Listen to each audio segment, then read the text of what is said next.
네, 인플레이션 해지와 친환경 원자재에 대한 관심이 높은 요즘 전 세계 저탄소 정책에 따라서 자동차 산업에서는 특히 배기가스 기준을 강화하고 있는데요. 그래서 오늘은 백금과 팔라듐의 동향 그리고 관련 ETF 알아보도록 하겠습니다. 네, 그럼 백금부터 살펴보겠습니다. 백금은 이 내연기관차 배기가스 저감 장치의 촉매제로 쓰이는 걸로 잘 알려져 있는데요. 게다가 수소에너지 생산에도 필요한 원재재로 수요가 더욱 늘고 있습니다. 그런데 이 백금의 주요 생산지는 남아공 그리고 러시아와 짐바브웨, 미국, 캐나다 순으로요. 전 세계 매장량 중에 80%가 남아공에 매장돼 있는데 이 코로나19 등의 영향으로 공급은 감소하고 있는 상황입니다. 그래서 백금의 가격 추이를 보면요. 올해 2월에는 2014년 9월 이후 최고가를 보였는데요. 현재 백금 7월 인도분 선물은 트로이온스당 1,190달러 선에 거래가 되고 있고요. 올해 들어서 10% 정도의 상승세를 보이고 있습니다. 네, 이어서 수요의 70% 이상이 배기가스 저감장치 촉매제로 쓰이고 있고 6년 정도의 상승세 이어가고 있는 팔라듐 살펴보겠습니다. 네, 팔라듐의 주요 생산지는 이 러시아 그리고 남아공으로 마찬가지로 코로나19 타격 때문에 수요 대비 공급이 부족한 상황인데요. 이 가격 추이를 봤을 때 2018년 상반기에 트로이온스당 1,000달러 이하였는데 작년 2월에는 2,789달러까지 오르기도 했었고요. 또 얼마 전이죠. 19일에는 2,808.3달러 선으로 최고치를 경신하기도 했습니다. 그리고 현재는 트로이온스당 2,760달러 선에 거래가 되면서 올해 들어서 12% 이상 상승세를 보이고 있습니다. 그리고 함께 중국의 움직임도 살펴봐야 될 텐데요.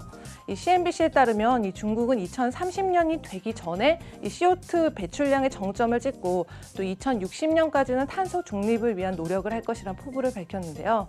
얼마 전에 발표했었던 14차 5개년 계획 요강을 통해서 보면 이 기후변화 대응에 대한 내용을 살펴볼 수가 있었습니다.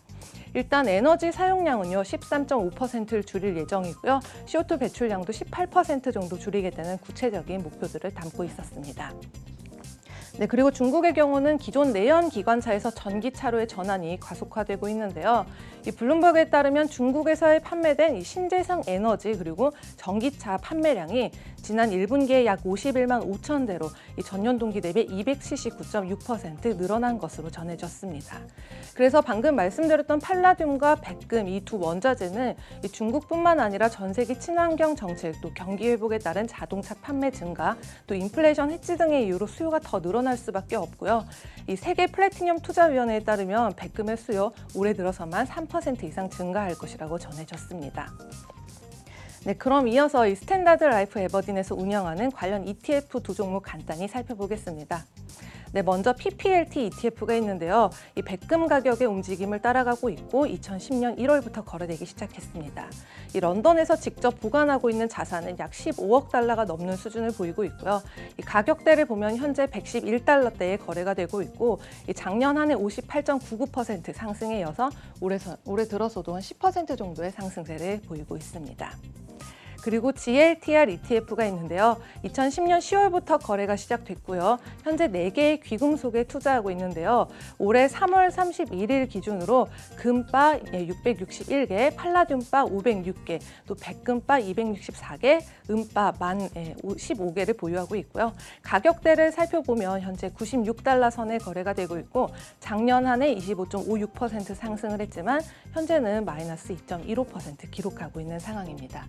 네, 지금까지 글로벌 금융시장 심쿵 브리핑 펄스였습니다.